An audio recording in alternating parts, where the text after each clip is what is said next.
Hi, so in today's video we're going to be covering how to make a very realistic mockup like the one you're listening to at the moment. I'll leave a link to it in the description in case you want to check it out.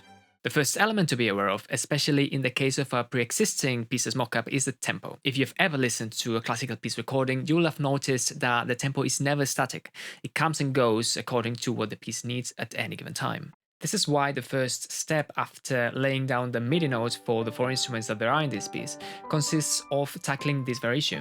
So basically, I'd import a recording I like into the session, I'd engage the metronome, and apply tempo changes so it matches the recording's tempo. And I usually do this in two steps. The first step consists of adding markers, as you can see here, every time the metronome is too off compared to the recordings. So once those markers are laid out, I'd apply main tempo changes matching those markers, all right? And then within those markers, in order to fine-tune the subtle differences that occur all the time. The only two libraries I used were Spitfire chamber strings and Spitfire solo strings. Chamber strings, one, because it sounds fantastic, and second, because this type of piece would be usually performed by a rather small ensemble, and I think chamber strings is a 16-piece ensemble, if I'm correct. And then solo strings, because I wanted to have that first stand detail to it, and obviously because both libraries have been recorded at the same studio and they sound similar. Also, I only used solo strings for layering, meaning that all the performance decisions I made were made only using chamber strings, and then it was just a case of copying and pasting MIDI data, really. I only used 3 different articulations for this, 2 types of shorts and then a legato patch. So in terms of actual parameters I fiddled with, there was only CC1 and CC11 for dynamics, and then velocity, which controlled dynamics in case of the shorts, but also legato transitions and attacks.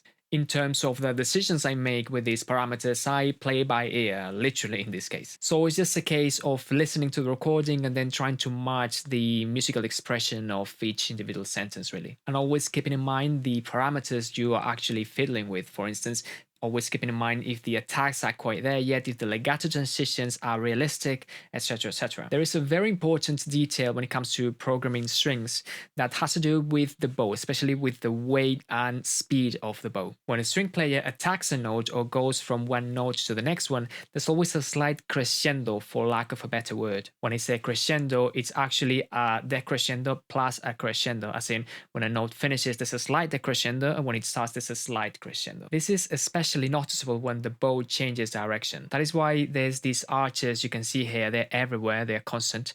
You have to be very careful though when using them. They don't always work. So if you ask me, one of the keys to realistic strings has to do with this concept plus legato transitions. The second key has to do with combining different articulations at the same time. Might be the case, for instance, that you need to program a long note, and while the sustain is alright, it checks out, none of the attacks for that note works. When this happens, you might want to see if you've got any shorts that might replace those attacks. Here are some examples with and without those shorts.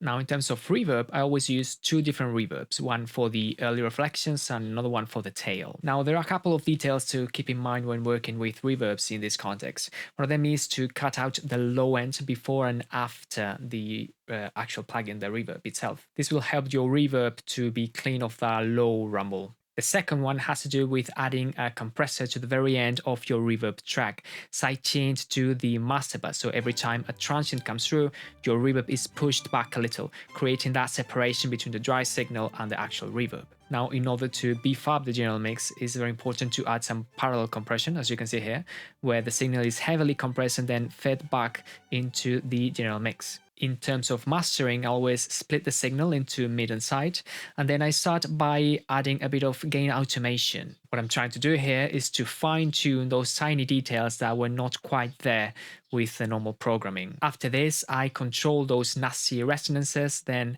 a bit of compression to glue everything together. Then I like to create a bit of stereo expansion by adding a high shelf, a dynamic high shelf in this case, to the high end of the side signal. Then a second compression instance, and then both mid and side are fed into the master bus. The reason why I apply compression separately to both mid and side is because the compressor reacts differently to them. The mid signal is usually stronger, which triggers the compressor a bit more. This results in the mid signal being pushed back a little further compared to the side signal, which translates to a bit of stereo expansion. As far as the master bus goes, I start by controlling the very lows, then one last instance of compression, then a bit of EQ. Then I like to excite the very lows on the mids and the very highs on the side in order to create that extra separation between mid and side. Then in this case I added 3 limiters to fine-tune that loudness target I was given, while being extra careful with those odd spiky transients.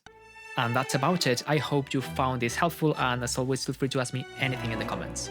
Cheers!